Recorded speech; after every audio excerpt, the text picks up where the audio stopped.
እግዚአብሔር ያልዘራውን የሚያጭድ የተዘራውን ማጨድማ ገበሬም ይችላል። እግዚአብሔር ግን ያልዘራን ያጭዳል፣ ያልበተነው ይሰበስባል። እንደገና ደግሞ ተመልከቱ ያልሰጡትን ተቀበልኩ ይላልና እውነትም እግዚአብሔር ያልዘራውን አጭዳል ይላል። ያልሰጡትን ተቀበልኩ ይላል። ለምሳሌ ለእግዚአብሔር እኛ አብልተነው እናውቃለን? ለእግዚአብሔር አጠጥተነው እናውቃለን? አሁን ዛሬ ዝክር ይዘከራል። ከዚያ ዝክር እግዚአብሔር ይቀምሳል? አይቀምስም። ከዚያ መጠጥ እግዚአብሔር ይቀምሳል? አይቀምስም። እኛ ከሰራነው ቤት እግዚአብሔር እንግዳ ሆኖ ይስተናገዳል? እግዚአብሔርን ታሞ ያስታመመው ማን ነው? እግዚአብሔርን ታስሮ የጠየቀው አለ? እግዚአብሔር ተርቦት ያበላው ማን ነው? እግዚአብሔር በርዶት ያለበሰው አለ? እግዚአብሔር ቸግሮት ያበደረው ማን ነው? እግዚአብሔር ተገፍቶ የፈረደለት ማን ነው? አንዳችም እንኳን የለም። ግን ዘገበርክሙ ለአሐዱ ምሉኑ እሳት ሊተገበርክሙ ለሱ ሳናደርግለት ያልዘራውን ያልበተነውን ይሰበስባል። ለሱ ሳናደርግለት ለወንድማችሁ አድርጋችኋልና ለኔ ያደረጋችሁልኝ ብሎ ያላደረግንለትን አደረጋችሁልኝ የሚል ነውና እግዚአብሔርማ እውነትም እንዲህ የሚያደርግ ነው ይላል። ቸሮ አምላካችን እግዚአብሔር ስሙ የተመሰገነ ይሁን። ታዲያ እግዚአብሔር ያለው ሰው ሁሉን ይችላል። በሃይማኖት መካንነት ተችሏል። አሁን እግዚአብሔር ያሳያችሁ ክርስቶስ ያመልክታችሁ አንዲት ጠጠር ወደ ውሃ ብንወረውር ጠጠሪቱ ትሰጥማለች። ግን ይሄ ሁሉ ዓለም ያለው በውሃ ላይ ነው። ለምንድን ነው የማንሰጥመው? በእግዚአብሔር ከሆነ ይቻላል። እግዚአብሔር ቻይ ካላላት አንዲቱ ጠጠር ባህር ውስጥ ጥልቅ ትላለች። እግዚአብሔር ቻል ስላለው ግን ዘአጽንዐ ለምድር ዲበ ማይ ይሄ መሬት ያለው ከውሃ ላይ ነው። አንሰጥምም፣ በሱ ጸንተን እንኖራለን። እግዚአብሔር ቻል ሲለው ሁሉ ይችላል። እግዚአብሔር ቻል ካለው ጠጠርም ተዋግቶ ይገላል። እግዚአብሔር ካላለው ደግሞ ሰራዊትም ማመድ ይሆናል። እግዚአብሔር ተናገር ሲለው ድንጋይም ይናገራል።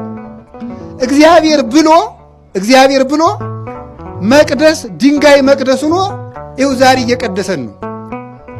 እግዚአብሔር አልል ሲል ደግሞ እንደ እግዚአብሔር ፈቃድ መኖር ሲያቅት ሰው ድንጋይ ሆኗል። ዛሬ እግዚአብሔር ብሎለት እንቀመጥበት የነበረ ድንጋይ በቅዱስ ላሊበላ ጸሎት መቅደስ ሆኖ ሰው ይቀድሳል።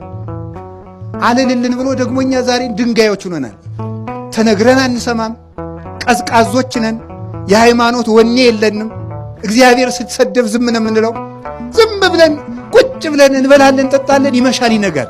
የሀገር ጉዳይ አስጨንቀን፣ የቤተ ክርስቲያን ጉዳይ አስጨንቀን፣ ለሀገርና ለቤተ ክርስቲያን መጨነቃችስ ቀርቶ ለራሳችን በተጨነቅንለት። ለራሱ ያልሆነ ህዝብ ለሀገር ይሆናል ብላችሁ ነው? ለራሳችን እኮ አልሆንም። ነፍስህ ርቧታል፣ ስጋውን ብላ፣ ኧረ ማን ይሰማል? ነፍስህ ጠምቷታል፣ ደሙን ጠጣ፣ ማን ይሰማል? ተራቁተሃል፣ ክርስቶስን ልበስ፣ ማን ይሰማል? አሞሃል፣ እባክህ በንስሐ ታከም፣ ማን ይሰማል? ተው ከሰማይ ቤት አትሰደድ፣ የሚሰማ የለም። ሰው ድንጋይ ሆነ፣ ድንጋይ ሰው ሆነ። ላሊበላ እንደምታዩት ድንጋይ ሰው የሆነበት ሀገር ነው ላሊበላ። ምን ማለት ነው? ይሄ ድንጋይ ከሰው በልጦ ይመሰክራል፣ ከሰው በልጦ ይናገራል፣ ከሰው በልጦ ይቀድሳል። ቅዱስ ላሊበላ መቅደስ ድንጋይን መቅደስ አድርጓል። ድንጋይ የሆን ልጆቹን እኛንም መቅደስ ለመሆን ያብቃል። ፍቅር እንደሞት የጸናች ናት። አጥብቆ የወደደህ ሰው በትንሽ ነገርም አጥብቆ ሊጠላ ይችላል። መጠንቀቅ አለበት። ለፍቅሩ ዋጋ ካልተሰጠው፣ ፍቅር የሚከስረው መቼ ነው ከተባለ ለፍቅሩ ዋጋ ሳይሰጠው ሲቀር። ፍቅር ክብር ካልተሰጠው ይጠፋል። ፍቅር ክብርን መንካት የለበትም። ክብር ፍቅርን መንካት የለበትም። በመዋደድ ሰበብ የሚጠፋ ክብር መኖር የለበትም። መዋደድ ክብርን መንካት የለበትም። ክብር ደግሞ ፍቅርን ማስቀረት የለበትም። እግዚአብሔር ያን ያህል የከበረ ሲሆን ግን ዝቅ ብሎ የሚወድ አምላክ ነው።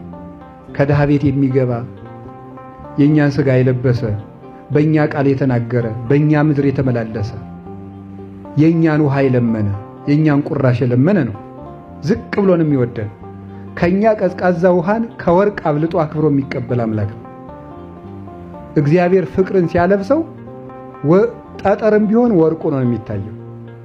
እግዚአብሔር ከገፈፈው ደግሞ ወርቅ ከጠጠር ይልቅ የተናቀ ይሆናል፣ ያነሰ ነው የሚሆነው።